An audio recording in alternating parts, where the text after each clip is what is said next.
전 세계 곳곳에서 기후변화와 관련된 재난이 잇따르고 있습니다. 자연재해는 그 누구도 피해가기 어렵지만 그중에서도 특히 대처에 어려움을 겪는 취약계층이 분명히 존재합니다. 날씨의 문제가 생사의 문제로 직결되는 거지. 기후약자라고 표현하는데 부산의 기후약자들을 위한 대책은 없을지 이야기 나눠보겠습니다. 예, 신라대 상담심리학과 손지연 교수 전화 연결돼 있습니다. 교수님 안녕하십니까? 안녕하십니까? 네, 안녕하십니까? 예, 올여름 참 더웠습니다. 이렇게 기후로 인한 피해를 입는 기후약자라는 말이 있더라고요. 기후약자 좀 생소합니다. 좀 소개해 주시죠. 어떤 내용입니까? 네, 약자라는 표현이 좀 사실 최근에 좀 많이 사용되고 있는 건 사실인 것 같습니다. 예. 아마 정부 기조하고 비슷한 것 같은데요. 오랜 기간 저희는 사실은 취약계층이라는 표현을 조금 많이 사용했었습니다. 네네. 크게 다르진 않겠지만 취약계층이다라고 하면 저희가 살고 있는 세상에서 다양한 원인으로 해서 상대적인 어려움을 크게 느끼는 사람들을 의미하지 않습니까? 네. 네, 그렇게 보면 기후약자라는 말은 최근에 발생한 용어지만 기후변화로 인한 피해를 상대적으로 더욱 크게 겪고 있는 사람, 혹은 기후변화로 인한 피해가 사회적 약자에게 집중되는 현상을 지칭하는 용어로 조금 이해되고 있습니다. 예, 사실 지금도 아침 저녁은 선선하대도 낮은 참 더운데 올여름 너무 더웠다 아닙니까? 네. 그래서 기후약자들에게 좀 공공복지 정책이 더 필요했을 텐데 따로 복지 같은 게 있었습니까? 예, 주변에 어떤 분께서 제가 이런 이야기하고 있으니까 얼어 죽을이라는 표현을 쓰는 게 한국에서 날씨에 대한 인식을 보여주는 거 아니냐라는 이야기를 좀 농담처럼 하시는 분이 계셨습니다. 네. 아마 한국 사회에서 추위에 비해서 더위에 대한 지원이 더 크게 다루어지지 않았던 현실을 네. 조금 비유하셨던 것 같은데 사실인 것 같습니다. 다만 이제 2018년 재난 및 안전관리 기본법 개정을 통해서 폭염이 자연재난에 포함되었습니다. 한 5년 이제 된 거죠. 예. 네, 이렇게 되면서 정부 차원의 폭염에 대한 지원이 조금씩 진행되고 있습니다. 가장 대표적인 내용이 냉난방비 지원으로 볼 수 있고, 또 구체적인 사업으로 가보면 들어보셨던 무더위 쉼터 사업, 그리고 일부 지역에서는 야간 쉼터도 운영하고 있고요.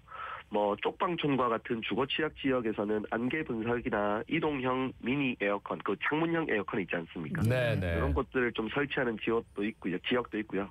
그 외에도 민간과 공공 차원에서 안부전화, 방문 사업, 냉방용품 지원 사업들이 좀 개별적으로 이루어지고 있긴 합니다. 네. 예.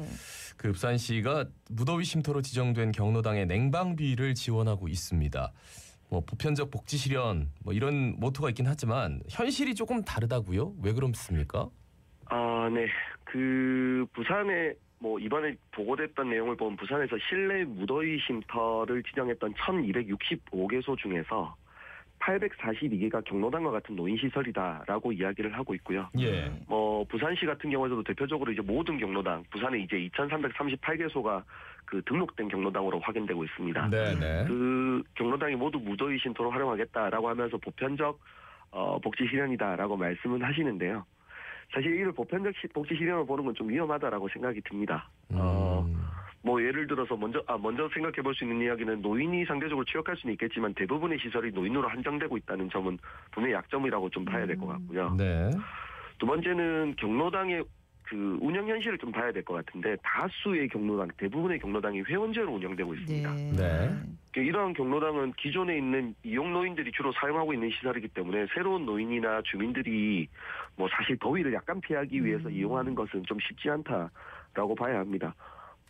부산시 대책에서도 회원 여부와 상관없이 사용할 수 있도록 하겠다라고 밝혔지만 이거 개인들이 그거를 뛰어넘는 건 좀 쉽지 않을 거다라고 보여집니다. 네. 그리고 추가적으로 아파트별로 운영되고 있는 경로당도 있는데 이런 경우 같은 경우에는 아파트에 거주하지 않는 노인들이나 주민들이 이 아파트에서 이용하고 있는 경로당에 간다는 것, 이거 역시도 아마 보편적 이용시설로 보기에는 어려움이 있을 거다라고 생각합니다. 예, 그러니까 무더위 쉼터 대부분이 경로당이니까 사실 이제 저 같은 경우에도 만약에 지나가다가 너무 덥다, 잠시 해를 피해야 되겠다 하는데 경로당에 들어가기 쉽지 않을 것 같거든요.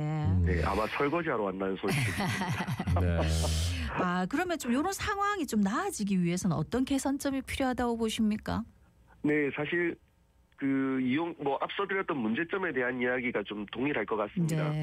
폭염과 같은 기후위기 어려움을 물론 노인이 가지고 있는 상대적 취약성은 있겠으나 네. 뭐 특정한 생애 중이나 대상으로 중심으로 진행하겠다라는 뭐 수동적 인식보다는 부산 시민 모두의 어려움을 인식하고 지원 대상과 방법을 좀 폭을 넓혀야 될 거라는 생각 듭니다. 대표적으로 말씀드렸던 무더위 쉼터의 특성을 접근성이나 수용 능력 등을 고려해서 뭐 열악한 사실은 무더위 쉼터도 많거든요. 네. 그러니까 그런 부분들에 대해서 고려해서 지원의 폭을 상당히 좀 넓혀야 될 것이라고 생각됩니다. 예. 뭐 더위는 물러갔습니다만 또 겨울이 오면 추위를 피할 것도 필요할 것 같은데 그 무더위 쉼터였던 경로당이 그럼 다시 역할을 하는 겁니까? 어떻게 되죠?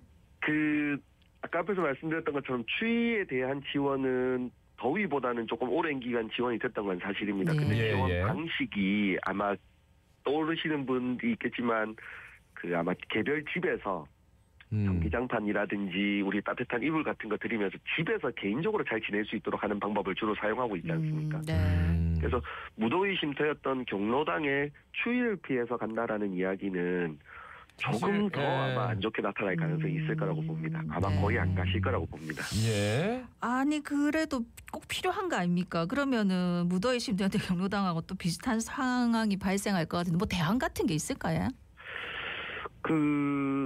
사실 이거 대안에 대한 고민들을 저희가 좀 해봐야 될 것 같은데 경로당과 비슷한 상황이 또 발생될 거라고 봅니다. 뭐 냉난방비 관련한 지원했었을 때 저희가 작년에 난방비 인상과 관련한 문제가 조금 있었었는데 네. 확인하시는 분 계실지 모르겠는데요.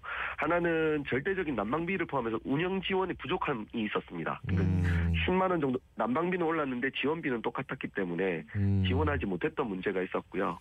그리고 난방비 지원하겠다라고 했었을 때 부산시가 그때 당시에 6천 명 정도 되는 분들에게 지원하겠다고 했었는데 실제로 더 도움이 필요한 6만 명 정도 되는 기초생활 수급 대상자에게는 지원하지 못했던 사건에 대해서 뭐 행정상의 실수다라고 이야기하면서 넘어가기도 했었죠. 그러니까 경로당에 대한 지원을 포함해서 뭐 정부나 혹은 부산시 차원에서 적극적인 대처 방안이 모색돼야 될 거라고 봅니다. 그러니까 이렇게 말씀하시니까 취약계층 뭐 대상자임에도 불구하고 그러니까 복지 혜택을 누려야 되는데 그러지 못하는 경우가 있다 이런 말씀이시네요, 그죠? 네네. 어떤 경우인지 좀 더 구체적으로 부연 설명해 주신다면요. 뭐 사실은 모두가 다 여기에 취약계층들은 복지 혜택을 누릴 수 없다라는 이야기의 시작은 뭐 이제는 좀 오래된 용어긴 합니다만 선별복지 그리고 보편복지 이야기하면서 많이 조금 이야기가 됐었던 상황이긴 합니다.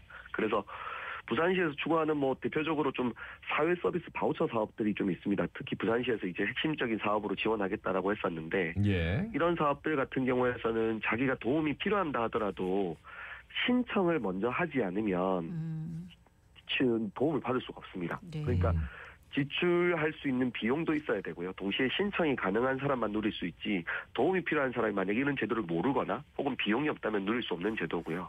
지출할 수 있는 비용이라는 뜻은 어떤 뜻입니까? 그러니까 부산시 바우처 사업이나 이런 사업들 일부 사업들 같은 경우는 최근에는 자기가 만약에 10,000원이라는 돈이 들어간다면 1,000원 정도에 대한 비용 부담을 하면 10,000원의 서비스를 누릴 수 있도록 한 거거든요. 근데 도움은 필요하다고 당장 1,000원이 급하신 분들은 그런 서비스를 이용하지 않으시는 거죠. 그렇군요. 네.